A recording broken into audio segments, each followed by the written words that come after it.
This is our ear, human ear, okay.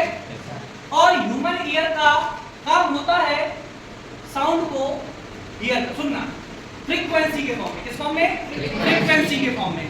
और human frequency होती है 20 to 20,000 हर्ट्ज। एक ह्यूमन बीइंग्स 20 से 20,000 फ्रीक्वेंसी को सुन सकता है। किसके द्वारा? एक ईयर के थ्रू 20 to 20 फ्रीक्वेंसी को एक ह्यूमन सुन सकता है, ठीक है ना। अब हम देखेंगे कि हमारे ईयर को जो है वो 3 पार्ट्स में डिवाइड किया गया है, okay. Outer part, middle part and inner part. Outer, middle and inner.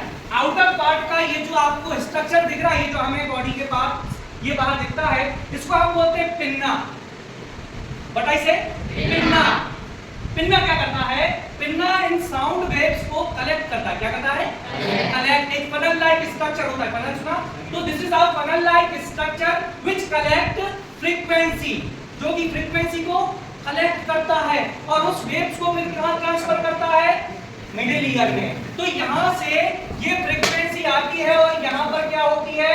Collect होती है। और कलेक्ट होने के बाद ये वेव्स कहां जाती है? हमारे कान के अंदर।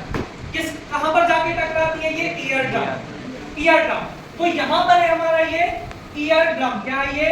Ear drum. ईयर ड्रम को हम बोलते हैं कान का पर्दा। तो हम कान के पर्दे को इसमें देखें, कान का पर्दा आप इसमें देखोगे तो ये देखिए, ये है कान का पर्दा। क्या है? ये ईयर ड्रम। फ्रीक्वेंसी कलेक्ट होगी, साउंड कलेक्ट होगा, वाइब्रेशन कलेक्ट होगा। देन वो वाइब्रेशन की फ्रीक्वेंसी क्या होगी? अंदर जाएगी वेव्स के फॉर्म में। फिर किससे जाकर टकराएगी वो वाइब्रेशन? ईयर ड्रम से। तो ईयर ड्रम क्या करेगा? वाइब्रेट। ये क्या होगा? ये ईयर ड्रम वाइब्रेट होगा। ये होगा वाइब्रेट। और वाइब्रेट होने के बाद ये पहुंचाएगा इनको बोन्स में, मतलब कान की हड्डियों में। कान में 3 छोटी छोटी हड्डियां होती हैं। ये आप देख रहे होंगे, कान में 3 छोटी छोटी हड्डियां होती हैं। एक कान के पर्दे से अटैच होती है, एक उसके बाद एंड देन लास्ट में कोक्लिया से कनेक्ट होती है। तो मेलस, इनकस और स्टेपस। मेलस, इनकस और स्टेपस। मेलस क्या करती है? ये जो वाइब्रेशन है वो आके कहां पे टकराता है? Ear drum. ईयर ड्रम उसको ट्रांसफर करती है किस पे? मेलस। मेलस ट्रांसफर करती है इनकस, और इनकस ट्रांसफर करती है इस वाइब्रेशन को कोक्लिया। किसमें? कोक्लिया। क्या कोक्लिया एक मस्कुलर स्ट्रक्चर होता है, एक मसल्स होती है। क्या होती है? मसल्स होती है।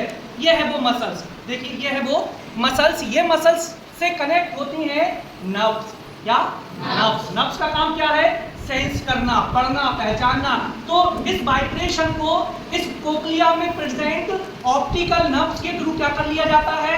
पढ़ लिया जाता है, पहचान लिया जाता है, और फिर इस वाइब्रेशन को ब्रेन तक ट्रांसफर कर दिया जाता है। और ब्रेन उस वाइब्रेशन को पढ़ लेता है कि कितने फ्रीक्वेंसी में साउंड आया, और उसको रीड करने का काम किसका है? ब्रेन का है। और ब्रेन उसको पढ़ के समझ लेता है। बात समझ में आ गई कि नहीं? तो ये हो गया हमारा structure of year. Outer ear, middle ear and ये जो अंदर का है ये इनर। कितने पार्ट बताए मैंने? पिन्ना, फिर उसके बाद ईयर ड्रम। ईयर ड्रम के बाद 3 बोन्स हैं, मेलस, इनकस, स्टेपस। फिर उसके बाद कोक्लिया। कोक्लिया से कनेक्ट होती है नर्व्स, और नर्व्स कनेक्ट होती है किससे? ब्रेन से। ठीक है ना, जिससे कि हम किसी भी चीज को आराम से सुन सकते हैं। ठीक है ना।